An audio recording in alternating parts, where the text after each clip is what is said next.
On parle aujourd'hui de la culture de l'entreprise. Cela comporte plusieurs composantes. On a donc des valeurs, des connaissances, on va dire des comportements que voudrait véhiculer une entreprise. Mais est-ce que l'on maîtrise toute la chaîne de la culture de l'entreprise? Qu'est-ce que cela implique même dans la gestion? On aura toutes ces réponses avec notre expert, mais pour l'heure, situons le sujet.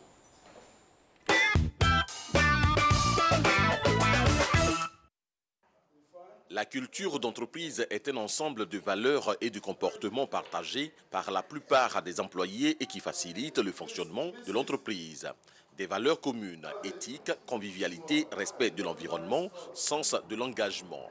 Des rites, des codes vestimentaires et de langage, des méthodes de travail ou des faits marquants liés à l'entreprise en sont les composantes.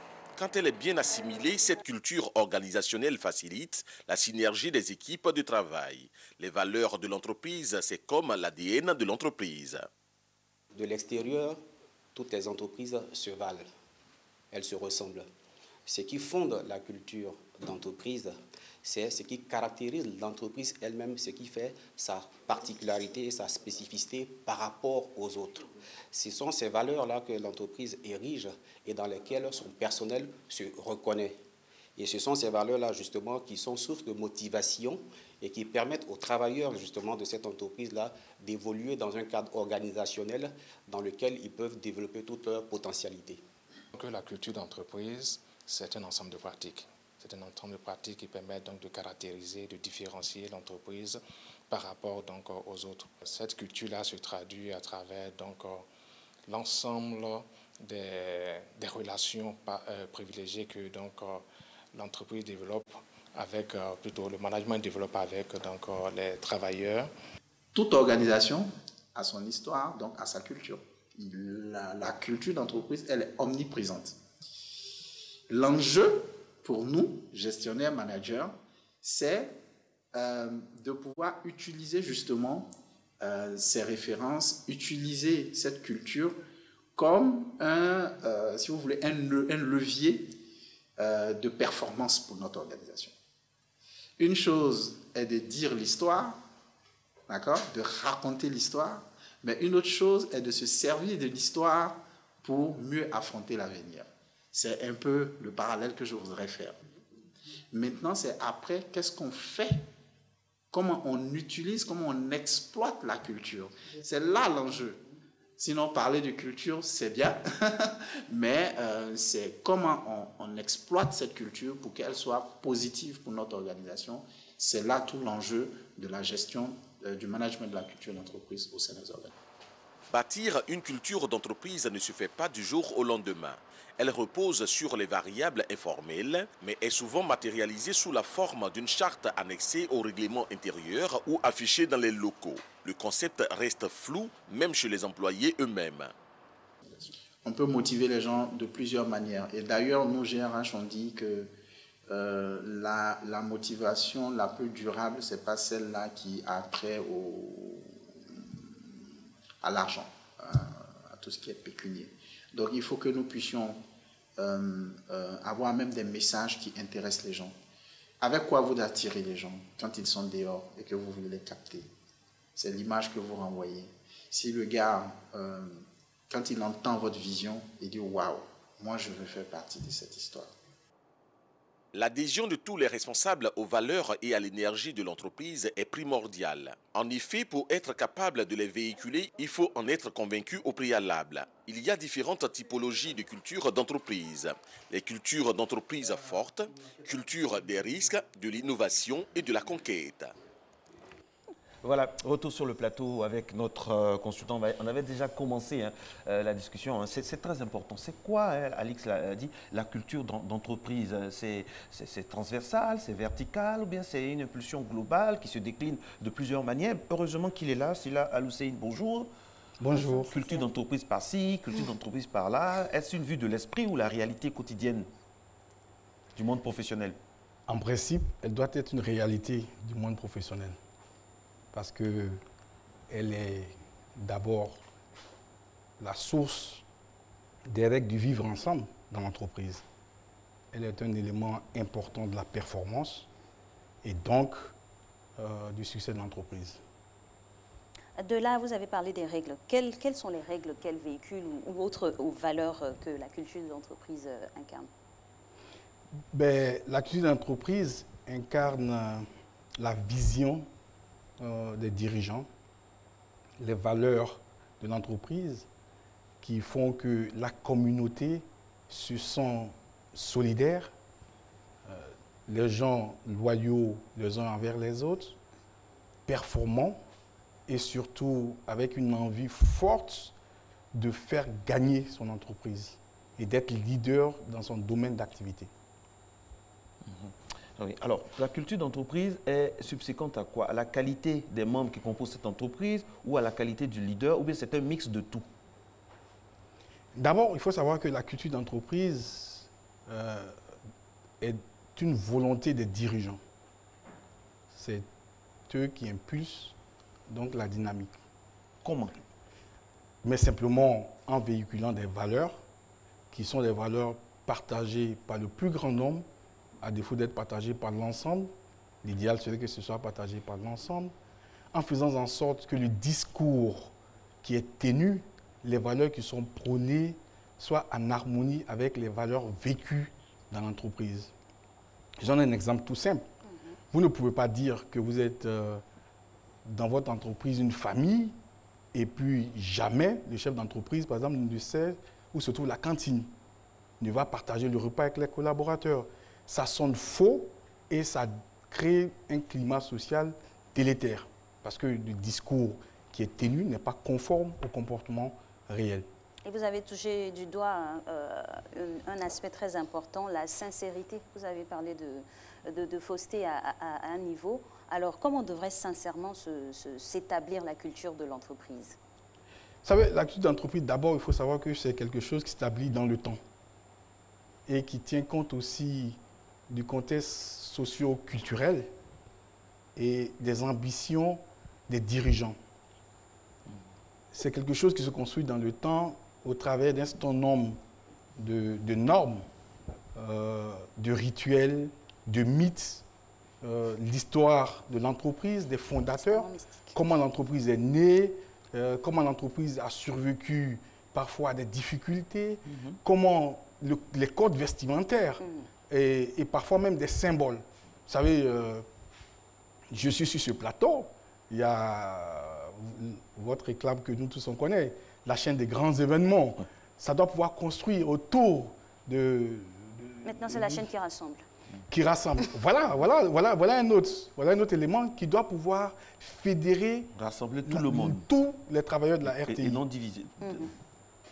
Tous les travailleurs de la RTI et faire en sorte que de l'extérieur, on apprécie... Et ça déteigne sur les populations. Sur d'abord le travail et sur les populations et que les talents puissent se dire qu'effectivement, c'est la chaîne qui rassemble et que l'extérieur considère que c'est une chaîne qui rassemble et qu'il y ait donc une harmonie entre ce qui est dit et ce qui est fait.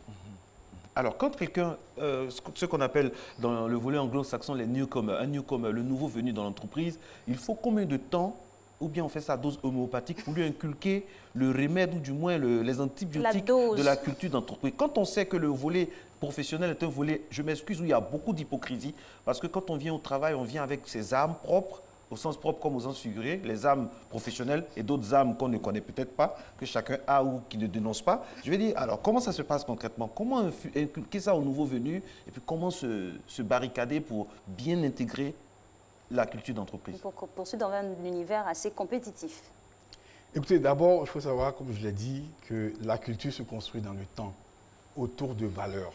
Si on partage les mêmes valeurs, si on a la même vision, si on regarde tous dans la même direction, il ne peut pas y avoir de difficultés.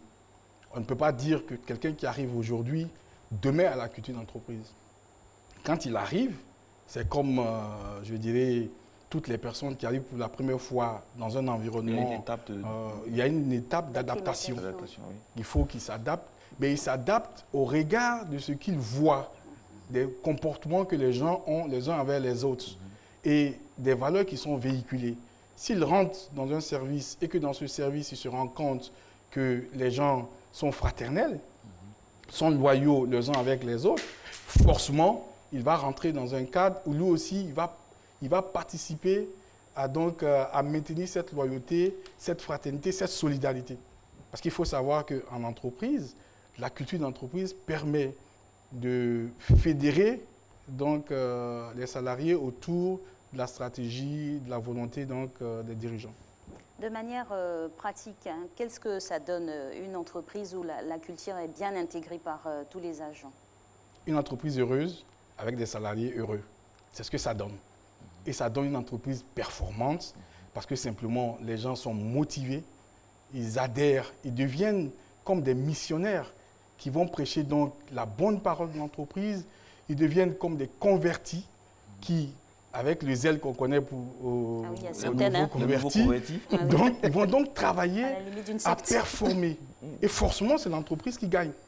Parce que l'entreprise va gagner parce que ses salariés adhèrent au projet. L'entreprise va gagner parce que les salariés sont heureux de venir au travail. Parce qu'il faut savoir que nous passons une bonne partie de notre vie au travail et que le besoin que nous avons, c'est un besoin d'épanouissement et de bien-être au travail. Donc si nous sommes heureux au travail, c'est l'entreprise qui est heureuse. Et le contraire aussi est valable. C'est-à-dire que si les travailleurs ne sont pas heureux, l'entreprise va perdre et l'entreprise va forcément péricliter. Qu'est-ce que concrètement on doit faire pour gagner? Qu'est-ce que concrètement un responsable RH ou bien un responsable globalement de l'entreprise peut faire? Sur quoi il doit s'appuyer? Des choses concrètes pour créer la culture d'entreprise. On parle souvent de team building, on parle de sortie, voilà, au niveau même de la publication des décisions, la communication interne. On s'appuie sur quoi concrètement pour véhiculer ou insuffler une bonne dose de culture d'entreprise? Mais on s'appuie sur plusieurs choses. On peut s'appuyer sur les normes. C'est-à-dire, par exemple, nous, on dit chez nous, dans notre entreprise, on travaille 7 jours sur 7, 24 heures sur 24. On peut s'appuyer aussi sur des rites ou rituels. On peut, dans une entreprise, on peut décider que chaque mois, vendredi, chacun vient avec une tenue chaque mois, on peut s'offrir un after work, chaque mois un déjeuner, chaque année, en début ou en fin d'année, on peut avoir des prières œcuméniques. Donc, il y a ces rituels. Il y a aussi le fait qu'on peut aussi, je dirais, partie des mythes. Vous savez, dans chaque entreprise, il y a une histoire qui est racontée. Je ne vous parlerai pas de cette entreprise qui va faire de la publicité ou qui a été créée dans un garage. Donc, il y a un mythe, il y a un ensemble de mythes qui sont créés autour de l'entreprise. On dit que le chef d'entreprise a commencé comme un petit apprenti pour devenir appelé milliardaire. Il y a toute une histoire qui est construite sur l'entreprise et sur ses dirigeants. Ça, c'est généralement au privé.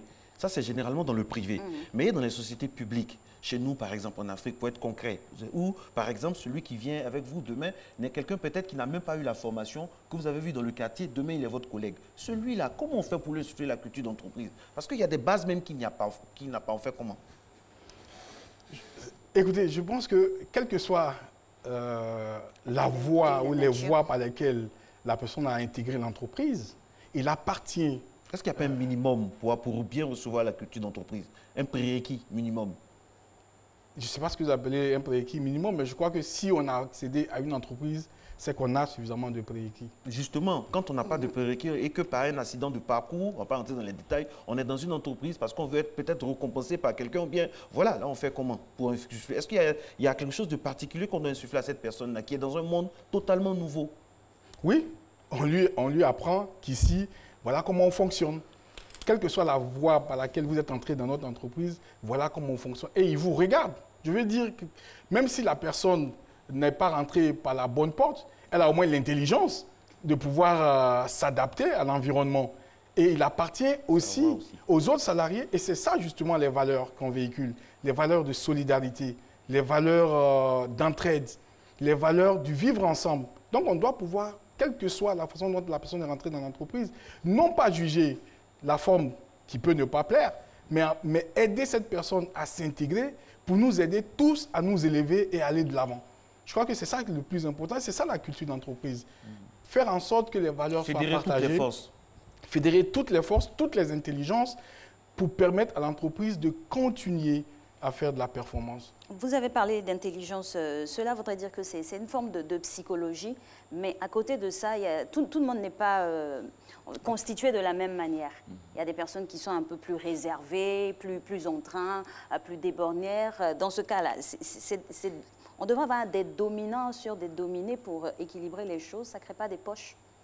Non, il s'agit juste d'aider chacun à aller à son rythme. Qui a le temps d'aider l'autre?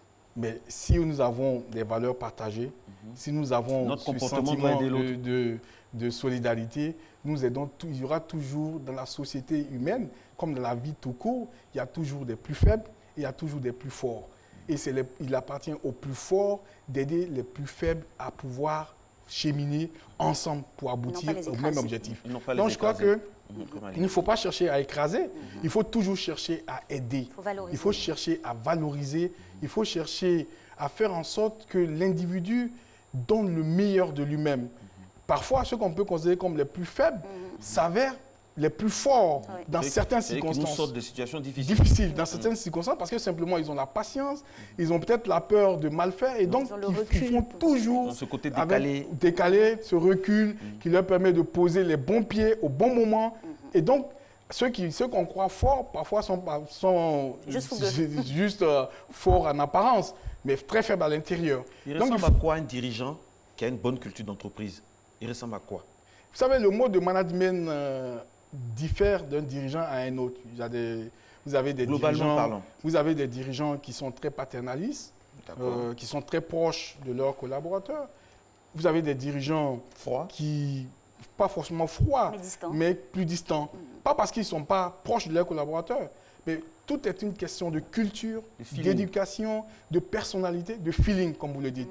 Donc, chaque dirigeant qui veut parvenir à faire performer son entreprise se doit de se donner les moyens d'être présent dans l'entreprise, au moins d'être présent. Quand je dis présent, c'est-à-dire de faire en sorte que les salariés et lui aient une vision partagée, que les salariés connaissent sa vision, savent où il veut les mener et adhèrent à sa politique. Pour cela, il faut nécessairement partager sa vision. On peut le faire en faisant une note de service, en rencontrant les salariés, on peut le faire au travers de team building, on peut se donner les moyens de faire en sorte que son message soit bien compris.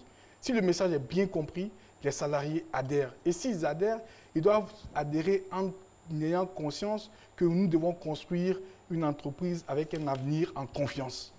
C'est cela le plus important. Et à ce niveau-là, comment établir les limites d'une culture d'entreprise? Alors, je ne sais pas ce que cela peut revenir. Il ne faut pas aussi que tout le monde devienne copain. Exactement. Oui, non, je vais dire, tout ça aussi, c'est ça aussi les valeurs. Et quand on établit des valeurs, on sait ce qu'on a à faire, on sait comment on le fait. Ce n'est pas parce qu'on rit ensemble qu'on est amis. Voilà. Sur le lieu du travail, nous devons être solidaires. Mais en dehors du lieu de travail, on n'est pas des amis. Je veux dire, chacun a sa vie. Mais sur l'espace, on doit travailler en intelligence et comprendre que la plus grande force de l'entreprise, ce n'est pas les individus, c'est le collectif. Les individus participent par leur performance à faire en sorte que le collectif gagne. Comme dirait quelqu'un, le progrès pour tous et le bonheur pour chacun. C'est bien dit. Il est 6h24, il reste seulement quelques minutes avant la fin de cette émission. Alors, pour récapituler, M. Sylla Al-Hussein, la culture d'entreprise, ce n'est pas une vue de l'esprit, mais c'est quelque chose qui peut faire avancer le chiffre d'affaires de l'entreprise. Mais ça fait avancer le chiffre d'affaires de l'entreprise. Parce que c'est fait d'abord pour attirer les meilleures compétences. C'est fait pour fidéliser et motiver les salariés déjà présents, mais c'est fait aussi pour envoyer un message à l'extérieur pour dire voilà ce que nous sommes, voilà les valeurs que nous véhiculons, et ces valeurs-là sont des valeurs qui sont partagées par la communauté tout entière. Et si ces valeurs sont partagées par la communauté tout entière, vous attirez vers vous l'extérieur qui va vous apprécier parce que simplement vous êtes aujourd'hui, on parle aujourd'hui de développement durable, de protection de l'environnement, de citoyenneté de l'entreprise. Donc, si vous partagez ces valeurs avec la communauté, forcément, l'entreprise citoyenne, si vous partagez ces valeurs avec la communauté, forcément, les la communauté va vous considérer comme une entreprise qui a de la valeur et qui est une entreprise de valeur. Et donc, ça va vous faire générer de l'argent et de la performance. Vous avez parlé d'un point important, la communauté. Donc, comment tester la culture de l'entreprise avec les autres? Ben, par le message qu'on envoie. Vous devez pouvoir être identifié par le message que vous envoyez. C'est-à-dire, tout à l'heure, on a dit la chaîne qui rassemble. Quand on dit la chaîne qui rassemble, ça doit pouvoir faire tic dans la tête de tous les Ivoiriens. Et donc, quand on dit la chaîne qui rassemble, immédiatement, on doit renvoyer à la RTI. Donc, si un terrain concurrentiel, ça fait gagner, je dirais, en audimat. Ça veut dire qu'à l'intérieur de la RTI, par exemple, il doit y avoir des attitudes qui rassemblent également. Avec, comme si c'était, voilà, créer vraiment un sentiment de fraternité qui fait qu'on peut donner son bras, donner vraiment sa poitrine, comme on dit, de façon positive, hein, pour l'entreprise, c'est cela. Oui. Faire en sorte que, au fait, l'entreprise soit une deuxième famille. C'est ça. Faire en sorte que l'entreprise soit une deuxième famille. Mais faire en sorte que ce soit une famille dans laquelle chaque acteur s'épanouit et chaque acteur se sent responsable de l'autre. Utile. Et se sent responsable du progrès de la famille. Parce qu'il ne s'agit pas aussi de dire, pour avoir une bonne culture d'entreprise, il faut qu'on fasse du laisser-aller, du laisser-faire, et qu'on ne donne pas des objectifs aux uns aux autres. Pour que la famille progresse, il faut que chaque acteur, chaque maillon de la chaîne se sente concerné et qu'on considère l'entreprise donc comme une chaîne et les maillons de la chaîne sont liés pour que l'entreprise progresse. Donc, dès l'instant où il y a un maillon qui est faible, ça affaiblit toute la structure. Donc, vous devez être une famille, je suppose que c'est cela, parce que la RTI est une grande famille, sans faire de l'a priori. Et donc, vous devez travailler dans un contexte qui favorise l'épanouissement des uns et des autres. Comme partout dans toutes les entreprises, les chefs d'entreprise, les salariés doivent travailler dans un environnement qui rend heureux. Parce qu'il y va de la performance et du succès de ces entreprises. Merci beaucoup. RH, rendre heureux. Exactement, Monsieur Aloussène Sylla, pour toutes ces informations-là.